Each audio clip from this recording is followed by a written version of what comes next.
Je voudrais tout d'abord vous saluer et vous remercier pour votre présence massive. Cela montre un peu l'intérêt que vous portez à l'activité gouvernementale.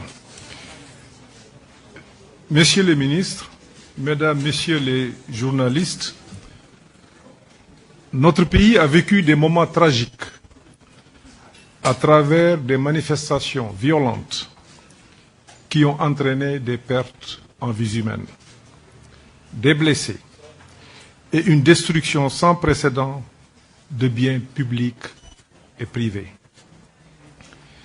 Ces manifestations font suite au prononcé du verdict du procès opposant M. Ousmane Sonko à Mlle Adji Sarr, portant sur une accusation de viol et de menace de mort, précédé par les appels du leader du PASTEF à un mortal combat à la résistance.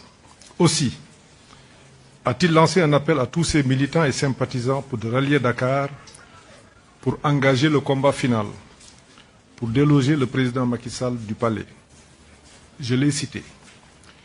Je présente, au nom de son Excellence M. Macky Sall, président de la République, du gouvernement et de l'ensemble du peuple sénégalais, nos condoléances aux familles qui ont perdu des proches. Nous compatissons à la douleur des blessés. Nous souhaitons un prompt rétablissement et leur exprimons toute notre solidarité. Des enquêtes sont ouvertes pour déterminer les causes des décès et situer les responsabilités. Les violences notées, les destructions de biens publics et privés ont des répercussions négatives et un coût considérable qui mettent en péril les emplois, les entreprises locales, tout comme les partenaires de pays amis et l'activité économique en général. Une évaluation est en cours pour estimer l'ampleur des pertes matérielles afin de déterminer les mesures à prendre au profit des entreprises et les mécanismes de soutien appropriés pour l'ensemble des victimes de ces événements. Mesdames, Messieurs les journalistes, avant-hier, j'ai visité le chantier du BRT, Bus Rapid Transit. Le spectacle est affligeant. Il en est de même pour l'université, ce temple du savoir dont les espaces académiques ont été profanés. Le préjudice économique, financier, émotionnel et réputationnel subi par la nation est inestimable. Nous condamnons sans réserve toute forme de violence, de vandalisme et de destruction. Ces actes ne peuvent en aucun cas être justifiés. Ils ne font qu'aggraver les tensions et peuvent engendrer des divisions au sein de notre société. Les manifestations violentes observées traduisent une entreprise de déstabilisation qui a commencé avec une cyberattaque et s'est poursuivie par des tentatives malveillantes de destruction et de sabotage d'infrastructures vitales et essentielles pour notre pays. Dépôts de carburant, usines d'eau, centrales électriques, etc. Il existe plusieurs éléments factuels qui suggèrent des indices graves et concordants de l'existence d'une stratégie de manipulation visant à commettre des infractions contre l'autorité de l'État et l'intégrité du territoire national. En effet, de façon graduellement préméditée et pour brouiller les repères informationnels, sont supprimés ou discrédités dans certains médias et dans les réseaux sociaux les informations pouvant créer un système de référence authentique et permettre la comparaison et l'expression du sens critique. Ainsi, si nous n'y prenons garde, les remparts de la démocratie et de la liberté vont s'effondrer les uns après les autres, sous l'effet d'une stratégie pernicieuse de manipulation, élaborée et mise en œuvre par les partisans de théories insurrectionnelles. Face à cela, le gouvernement est déterminé à faire la lumière sur les événements récents et à traduire en justice tous ceux qui ont commis des actes répréhensibles nous nous engageons résolument à ce que toutes les personnes impliquées dans ces violences répondent de leurs actions. C'est dans ce cadre que des arrestations ont été effectuées et que toutes les diligences sont en cours pour que la justice soit dite dans les meilleurs délais.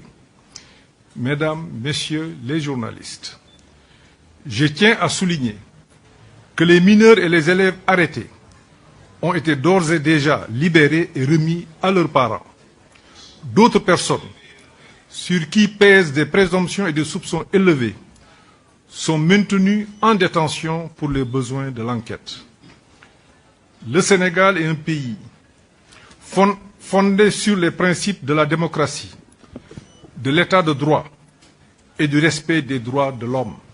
Ces valeurs sont au cœur de notre système judiciaire et de notre société. Le gouvernement, dont les actions sont guidées par la transparence, est ouvert pour apporter toute précision utile sur les événements dans le respect des règles de procédure.